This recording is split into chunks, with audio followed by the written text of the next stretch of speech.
Olá pessoal, sejam bem-vindos a mais um vídeo aqui do canal Plataforma Moretti. No canal são apresentados assuntos referentes à engenharia agrícola. Meu nome é Diogo de Lima Nunes Zerbini e hoje trago para vocês o vídeo referente à descarbonização na agricultura. A descarbonização tem a intenção de amenizar a influência antrópica no ciclo do carbono. O ciclo do carbono são reações naturais que ocorrem na face da Terra, onde o carbono que estava capturado ou preso na crosta terrestre é liberado para a atmosfera e, seguindo um ciclo, ele volta para a crosta terrestre. O carbono em si é um elemento essencial para a vida, pois ele faz parte de muitas moléculas orgânicas e, por consequência, de organismos que vivem na Terra. Porém, o excesso do carbono na atmosfera pode causar a agravação do efeito estufa, que vem há muitos anos sendo estudado pelos cientistas. Como o assunto é descarbonização, é necessário falar sobre as fontes de emissão de carbono.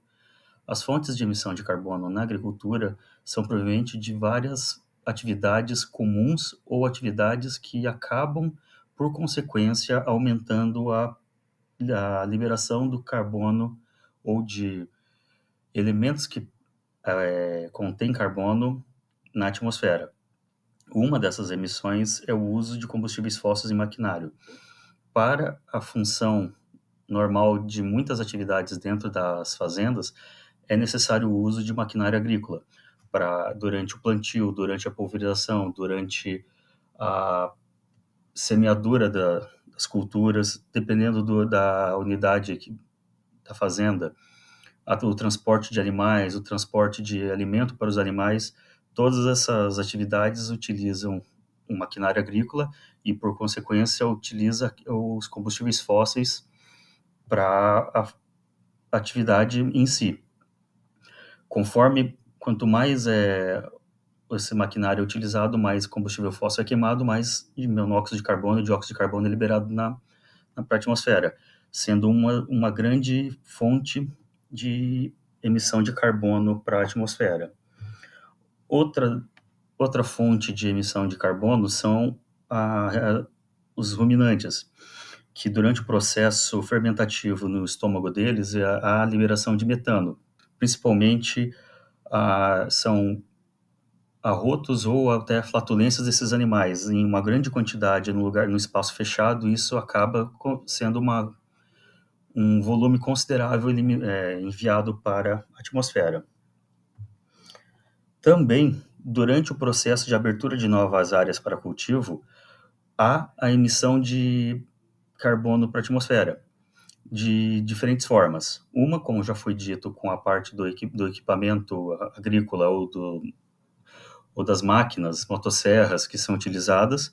Outra fonte de emissão de carbono são a camada orgânica que está no solo. Na segunda figura, onde está o solo seccionado, a parte escura dela, superior, é a matéria orgânica acumulada naquele solo.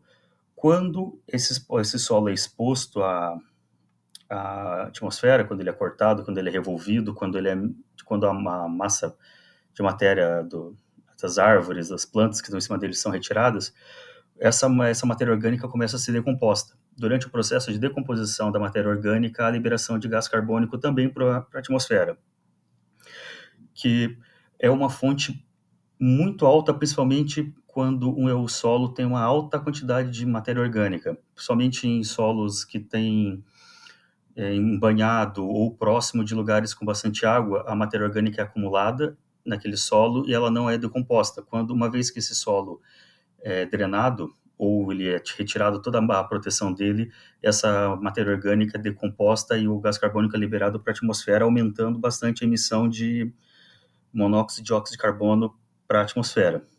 Depois de falar sobre as fontes emissoras de carbono, agora falarei rapidamente sobre as técnicas agrícolas utilizadas com a intenção de diminuir a emissão de carbono, como o plantio direto, onde a ideia principal seria manter o solo na condição mais natural e, por consequência, utilização menor de maquinária agrícola queimando combustíveis fósseis, a rotação de cultura, que com a mudança das culturas e com a subdivisão da terra, prevê a menor utilização de agrotóxicos e de adubo.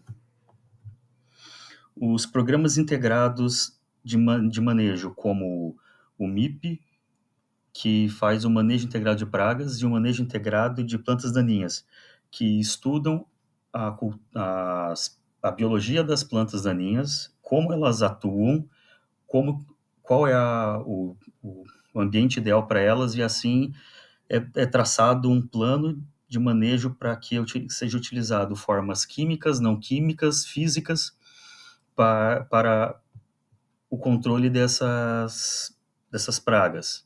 E assim também diminuindo a quantidade de agrotóxicos utilizados no ambiente rural, a quantidade de equipamento agrícola queimando combustível fóssil, produzindo monóxido de dióxido de carbono.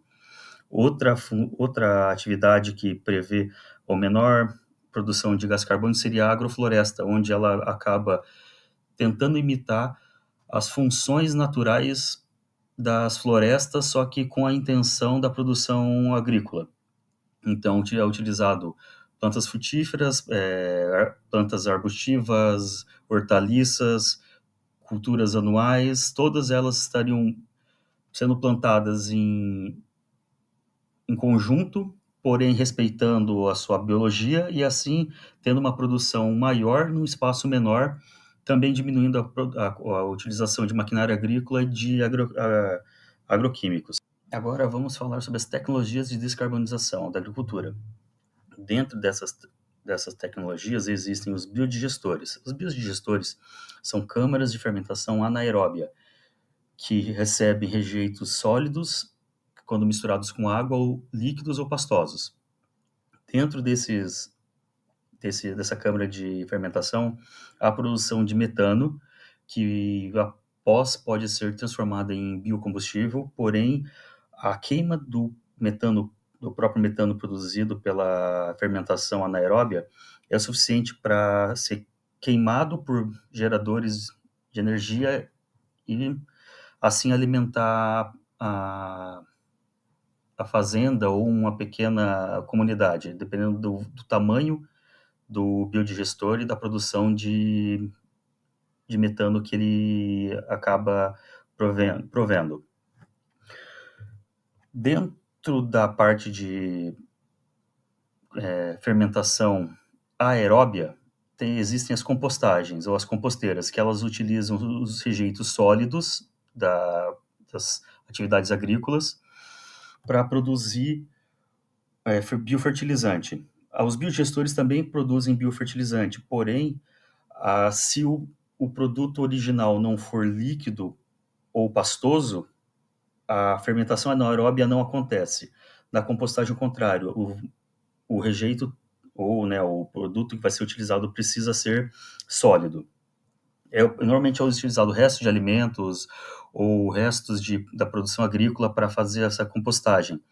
E a função final dela é ou matar os micro-organismos que estavam naquele material que está sendo fermentado para a produção de um material mais limpo e seguro, ou reaproveitar um material que seria jogado fora.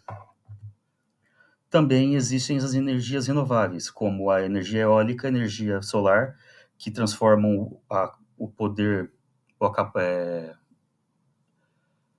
o potencial energético do vento e o potencial energético do sol em eletricidade, utilizando conversores para isso.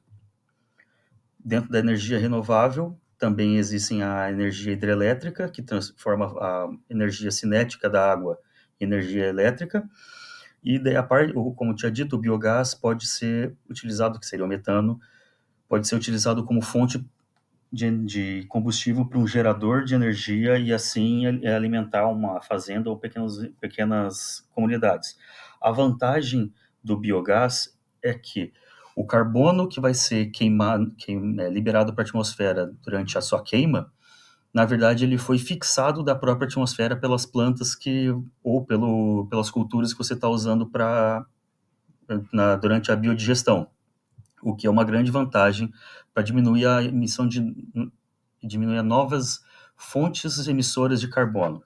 Agora, para finalizar, eu vou mostrar algumas ações que utilizam essas tecnologias para baixa emissão de carbono, como o Plano da Agricultura de Baixa Emissão de Carbono, o Plano ABC, que a partir de 2010 iniciou várias ações para a diminuição da emissão dos gases de efeito estufa, e tem mostrado bons resultados.